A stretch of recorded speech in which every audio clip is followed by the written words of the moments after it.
United States of America and to the republic for which it stands, one nation, under God, indivisible, with liberty and justice for all. And play ball. Roll call. Saltman. Yes, present. Michael. Yes. Money. Yes. Jones. Yes. Smith. Here. We have a quorum. All right, this time I'd like to open up public comment.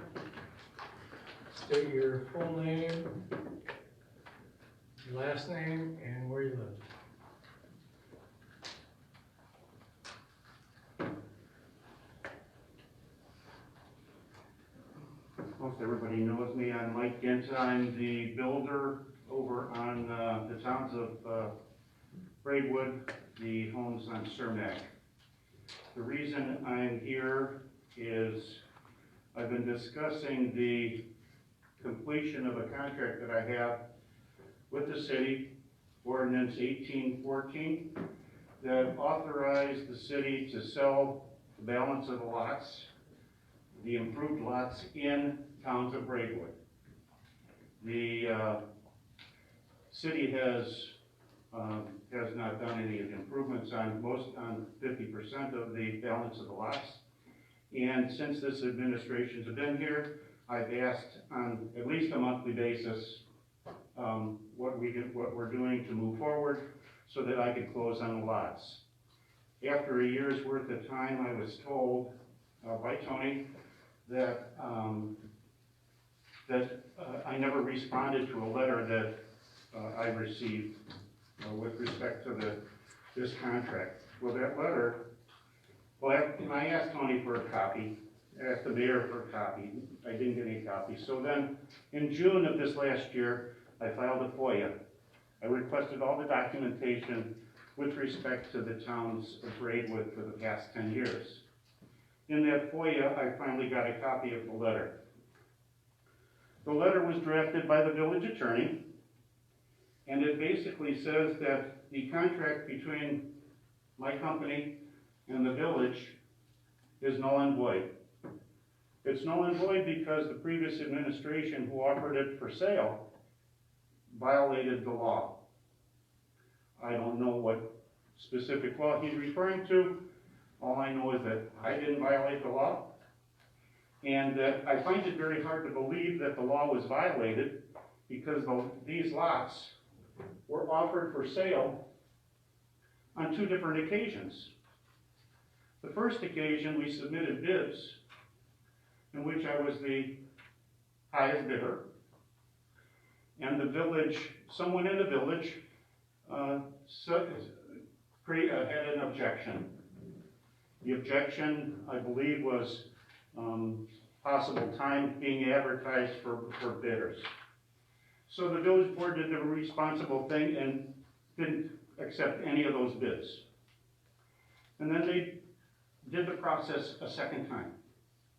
The village attorney, after having been embarrassed that he didn't fulfill the law, did it again and followed the letter to the T. I submitted the bid again, and this board approved it and accepted it. I've been waiting for 2.5 years plus to close on these lots. I'm here to ask this board to sit down with me to come up with a resolution so that we can both be happy and fulfill our obligations under the contract, your ordinance 1814. I've offered suggestions as to how we can resolve this matter, and I felt it necessary before I take legal action to come here and discuss it with all of you during an executive session or however you want to handle it. I'll be happy to do it at any time. I think like 3 minutes, sir.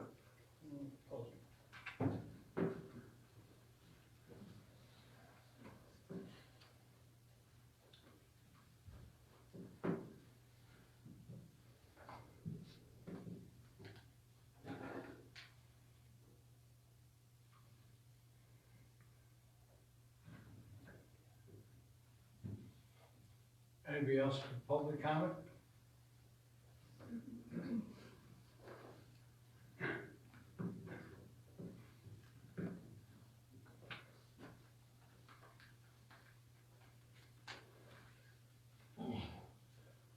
My name is Nick Ficarello.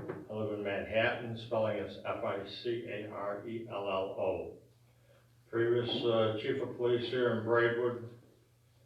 There appears to be some question pertaining to a $75,000 check that was written out of the federal forfeiture account.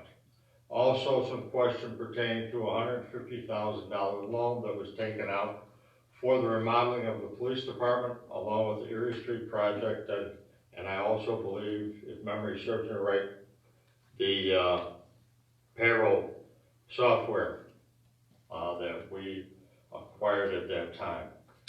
On June 25th of 2017, a loan for $150,000 was taken out by the city through resolution for remodeling of the police department, along with fixing the Erie Street project, which was a public safety issue. I believe that the mayor signed for the loan with city approval and through resolution. The mayor at that time was Mr. Jim Veers. I have a copy of the check that was written from the federal seizure account, my last day of employment on April 23rd, 2019 for the sum of $75,000. That was the last day I worked, and that was the last day of Mayor Veers' administration. The check was written because in 2022, the next administration was going to have to pay a little over $82,000 for lack of a better term, the balloon of the loan. Didn't want to leave this administration saddled with a large payment like that, so we tried to knock it down to $75,000. Part of the issue was that the federal seizure account and the federal seizure money wasn't coming in like it had been previously. That's why the delay. But my last day, I thought I'd take care of at least trying to offset the $82,000+ that was going to be owed by this administration at the end. Trying to take some responsibility. Social media has since, along with, I also believe this board has had some question as far as what happened to the money and where the money went.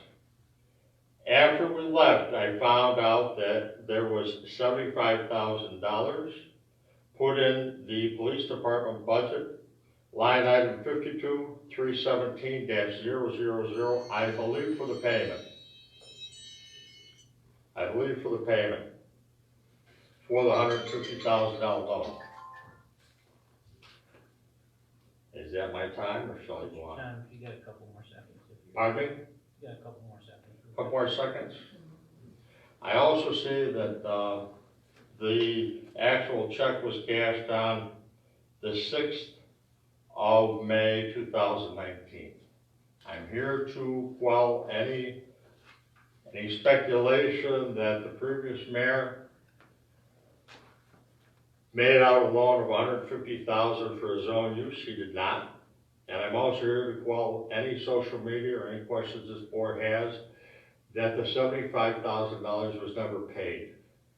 I wrote the check on my last day, turned it over, Terry Atherton turned it over to the clerk, and it appears it's been cashed. What you guys did with the $75,000, I don't know, but it was earmarked. And if anybody wants to see the check, it was earmarked building upgrades. And that was the building upgrades for the police department. If you guys have any questions, I'll be around for a while. Or if any of the public has any questions, I'll be around for a while. Thank you.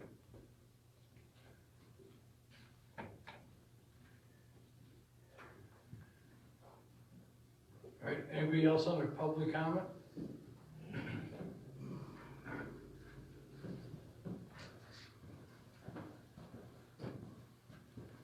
Good evening. I have a couple things, nothing real big. The first thing I have is when Mr. Gatto passed away, a police officer, the fire department lowered the flag, brought their bunting down so we could use it. Firefighter Les Heber just passed away, lifetime member here to the community. and his wife Kay sat on this board for a time. And we did not lower our flag in front of City Hall. I think that was a little disgrace to the family. I just thought maybe, you know, the city can be as a whole, which we are as a whole, fire department, police department, and our municipality workers. So that was one thing. Another thing that disturbed me today was, when I opened up the paper, it looks really good for our town, and it says Braidwood mayor not jailed yet. I mean, it is what it is, I guess.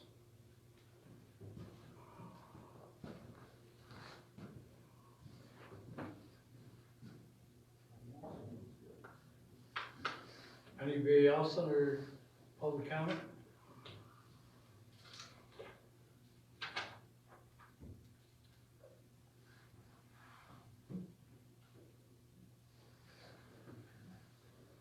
All right, this time we're gonna close public comment. All right, we need the approval of the minutes from last December 22nd meeting. And the approval of minutes for the December 26th, 28th meeting.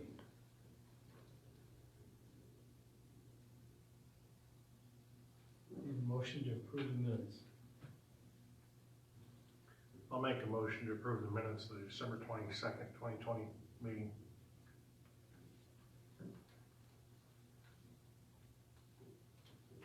I'll second.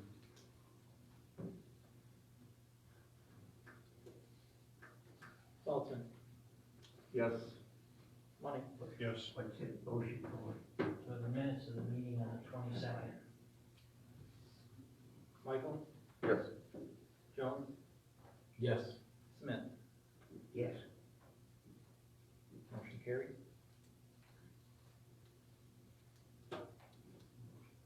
A question for you, well, for the next, we will get a copy of the minutes at a later date, in our mailbox? Yes. Thank you.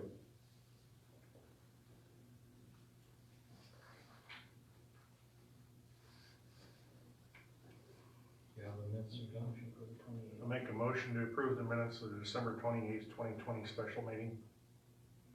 I'll second it. Dalton. Yes. Michael. Yes.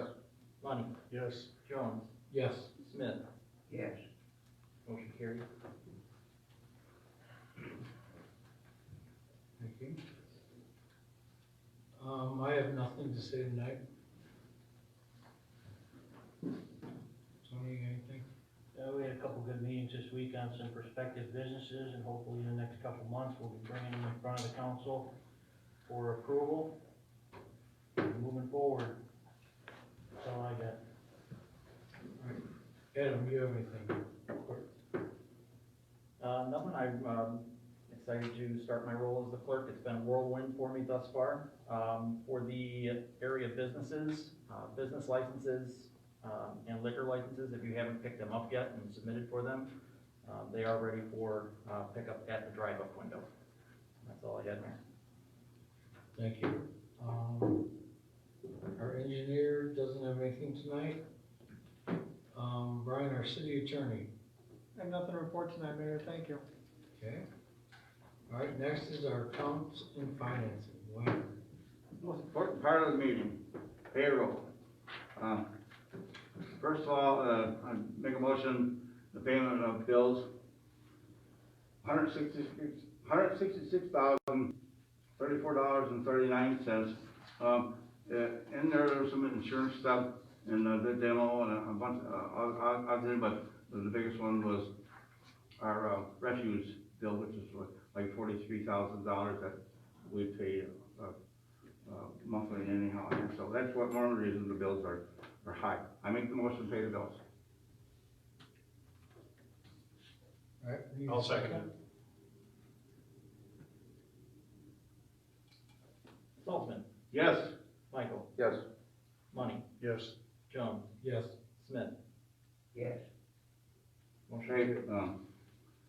I make a motion, payroll, $91,849.55. I make that motion? I'll second. Saltzman, Yes. Michael, Yes. Money, Yes. Jones, Yes. Smith, Yes.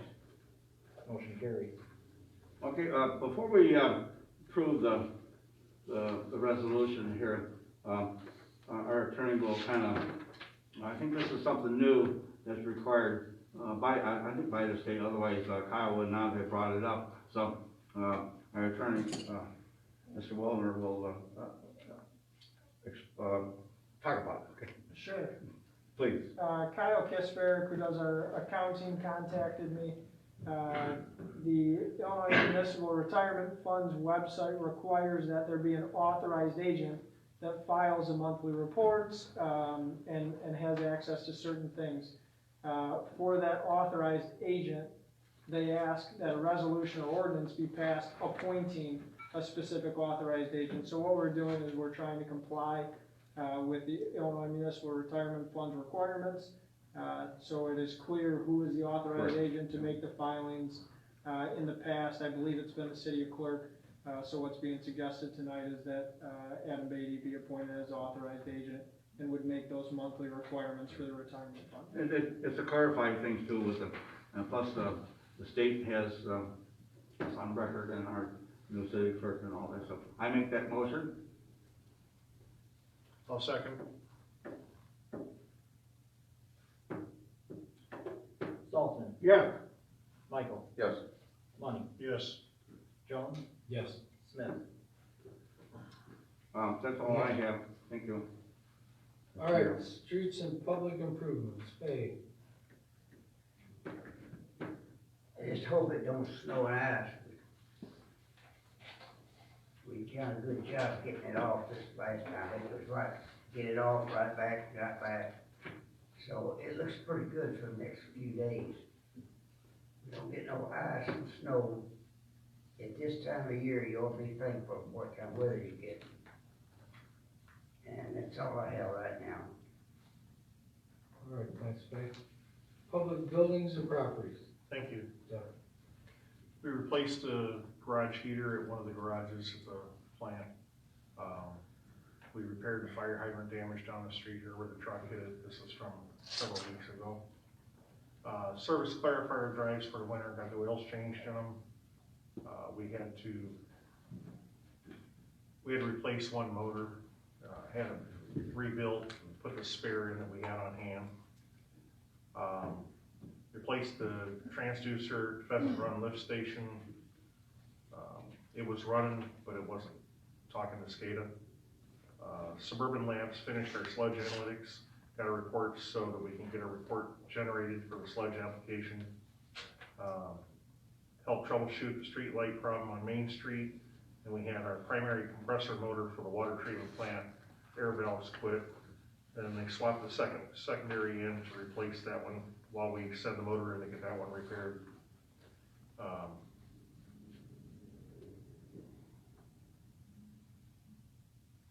We did the service on the generators at the plant, both of them down there, placed all the drive belts on the blowers.